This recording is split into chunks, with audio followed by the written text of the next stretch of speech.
It is the holiday season, the time to have a little fun out there, but there are some do's and don'ts that you should follow, from how much you tip to regifting, from hosting a party to being the guest.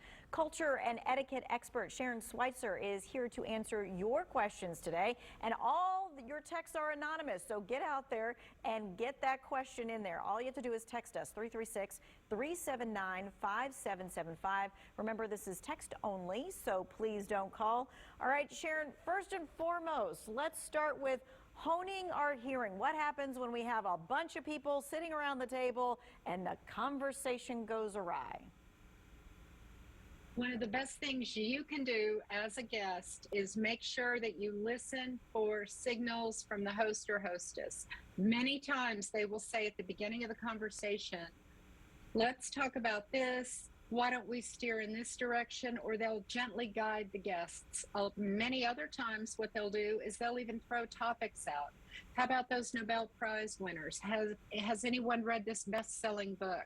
Have you seen this movie?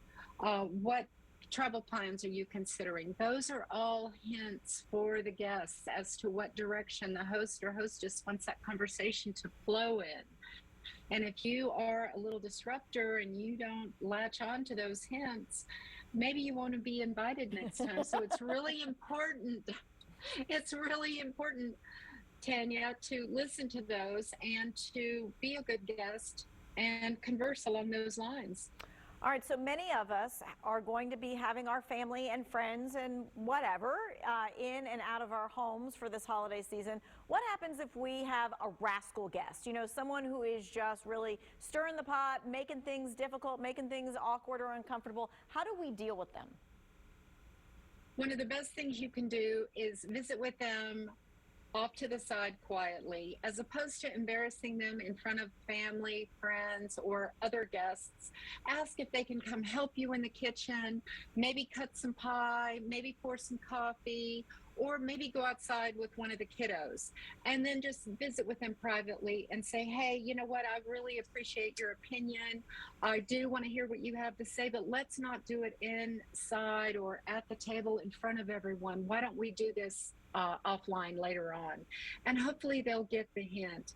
If not, then maybe you're going to want to be a little more pointed and ask them to have a conversation with you tomorrow privately and offer them coffee or water or something to maybe dilute the adult beverage they've been enjoying. Okay. All right. Let's move on to who do we tip this holiday season? What is appropriate and how do we do that? One of the most important things to remember whenever you are doing holiday tipping is January bills are unforgiving, so we want to stay within a budget. It's a good idea to make a list, prioritize who are those folks who have been the most loyal and the most important to you this year. Who are the ones that have helped your family, your parents, helped you, your children? Put those folks at the top of the list. Maybe walked your dog while you've worked. You've had to go back to the office. But make sure you prioritize and then make a decision based on your budget. That's how you do it. Don't ever outspend yourself. Don't ever tip more than you can afford. That's so crucial. That's the number one thing. And then number two, as you go down that list, make sure you check organizational policies, Tanya, because many times organizations will say, these are our rules. We don't let folks have cash. UPS, FedEx, the United States Postal Service, they have very strict guidelines. So you want to find out. Many times teachers, professors aren't allowed to accept gifts. You instead have to give them a card or something along those lines. Maybe schools want parents to pool funds and get a group gift. Really think about what you're doing and look at the rules and guidelines. Right, you'd hate to get somebody that you wanted to thank, get them in trouble for something. All right, let's talk about regifting, because we've all done it. And I don't even want to see you people out there saying, no, you didn't do it, not even once. Okay, so what are the rules for regifting? When you're regifting, you want to make sure, number one, that it is not a gift that has been used. It has not been opened.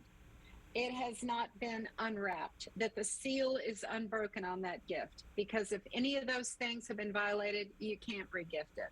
Number two, you want to regift in different circles. So if the gift has been given to you from someone at the office, you're going to regift to family. If it's a family gift, you're going to regift to friends.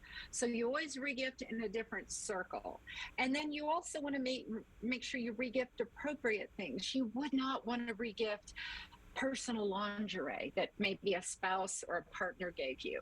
You wouldn't want to regift a personal fragrance that you really like and your spouse knows you really like. So there's certain gifts that are perfect for regifting and others not so much. Right, and if it was like inscripted or inscribed to you, you probably shouldn't regift that one either. Okay. All right, we're going to take a quick break. We'll be back with your text questions. We're also going to answer the question, should you be giving your boss a gift at Christmas and what is appropriate? That's coming up next.